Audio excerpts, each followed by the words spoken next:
Olá, pessoal! Hoje nós vamos falar do nascimento da literatura portuguesa, mais especificamente das cantigas. O contexto histórico em que tudo isso acontece é em torno de 1140, né, a partir dessa datação, quando Portugal se separa do Reino de Leão e Castela. Ele torna-se um estado independente, embora ele não rompa com os laços econômicos, culturais e sociais que estão ligados a esse reino, especialmente então quando se fala da língua, que permanece o galego-português no estado português. O berço da literatura portuguesa é a corte dos reis e fidalgos portugueses, galegos e castelhanos. Então, a literatura portuguesa, as cantigas especificamente, vão se desenvolver nesse ambiente das cortes, seja corte portuguesa, galega ou castelhana. O primeiro texto literário em galego-português, então, de que se tem notícias, né, data de 1198 e se chama Cantiga da Ribeirinha ou Cantiga da Guarvaia. Então, vejam, a linguagem que se utiliza não é a língua portuguesa como nós a conhecemos, né, atualmente, ou então desde o início da língua portuguesa a partir do que vem do latim. Por quê? O galego-português ele seria um entremeio a partir dessa língua latina que vem se desenvolvendo e até nós chegarmos à língua portuguesa tal qual ela foi trazida em 1500 para o Brasil. Então, a linguagem é um pouco mais difícil de ser compreendida justamente pelo contexto histórico e por essa interferência do galego. A temática, então, dessa cantiga da Ribeirinha é a coita do amor, né? Ou seja, é aquele amor não correspondido, aquele amor idealizado o tempo todo. Então, basicamente, um resuminho do que trata essa cantiga, do que tratam essas duas estrofes. O eu lírico, ele é masculino, ele fala do seu sentimento que teve início no dia em que ele avistou, então, sem seu manto luxuoso, a bela senhora. Né? Desde então, suspira por ela sem receber qualquer recompensa. Então, vejam, conforme nós conversamos na aula passada, estamos falando de um sujeito lírico masculino que sempre idealiza uma mulher, né, que sempre canta a sua senhora, que geralmente é uma nobre. Né? As cantigas galego-portuguesas, então, podem ser divididas em duas classificações, né, as líricas e as satíricas, e nas líricas, então, nós temos as cantigas de amor e de amigo, e nas satíricas, as de escárnio e maldizer. As cantigas líricas, então, as chamadas cantigas de amor, né, exprimem paixão infeliz, um amor não correspondido de um trovador por sua senhora. Essa é a base de toda a construção da cantiga de amor. Os elementos característicos, então. O eu lírico sempre é masculino e representa o trovador que dirige os elogios a uma dama, né? E aí a gente volta a falar, então, da relação de servilismo e de vassalagem, que nós já estudamos em relação ao início de toda a literatura portuguesa na Idade Média ainda, né?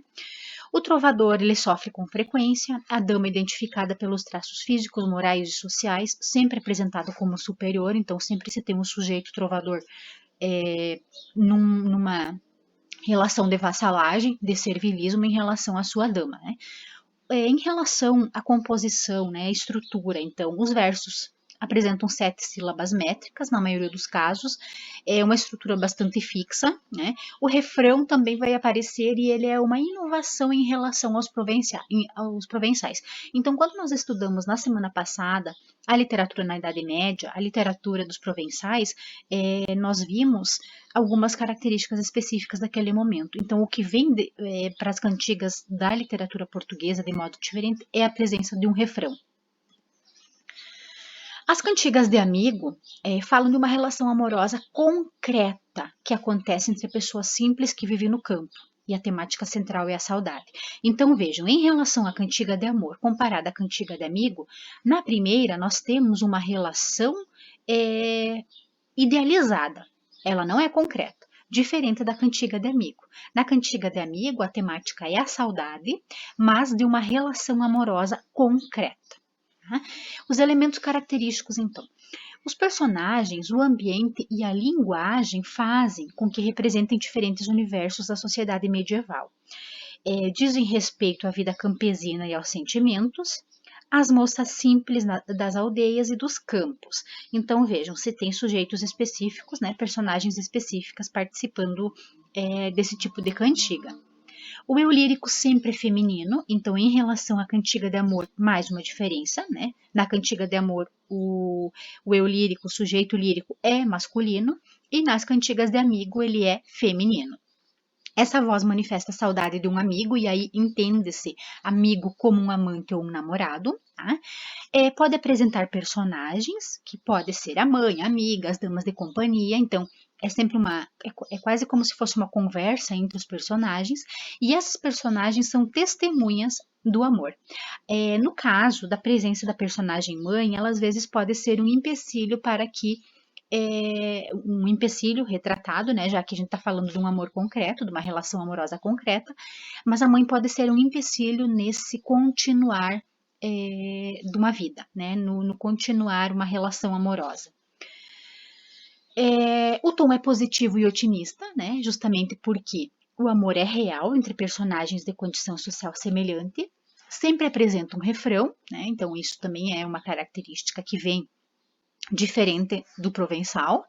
Os versos não são mais de 7 sílabas métricas como na cantiga de amor, mas sim de 5, né? E os versos e as estrofes são regulares com repetição de estruturas, ou seja, há um certo paralelismo. A repetição de versos, a repetição de uma estrutura sintática, ou seja, numa ordem de sujeito, verbo e complementos, sujeito, verbo, adjunto adverbial e assim por diante, sujeito, verbo, objeto direto. Então, isso é uma repetição de estruturas que vai dar à cantiga, né, um paralelismo, que fica, claro, muito mais fácil de ser reproduzida, de ser recontada para quem está ouvindo.